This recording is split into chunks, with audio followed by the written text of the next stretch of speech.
عمرك بصيتي في المراية وقلتي اللبس حلو عليا بس حاسة ان في حاجة ناقصة او في حاجة مش راكبة؟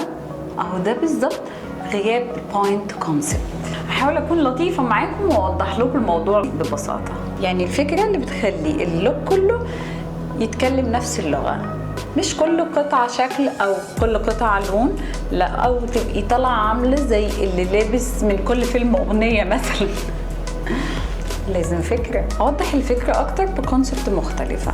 مثلا لو الكونسبت بتاعك النهارده سترونج فيمينين، يعني هتختاري جاكيت جلد مع فستان ساتان وناعم على كعب عالي ونظرة بتقول انا موجودة. لو عايزة تباني سوفت رومانتك، يعني هننزل بالالوان تبقى هادية اكتر، قماشة ناعمة وشيك واكسسوارات خفيفة، وتدخلي المكان الناس تحس ان في نسمة هوا معدية.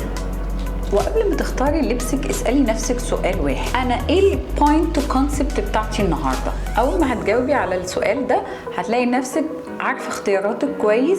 وتابعيني لو عايزه تبني ستايل بفكره مش بالصدفه.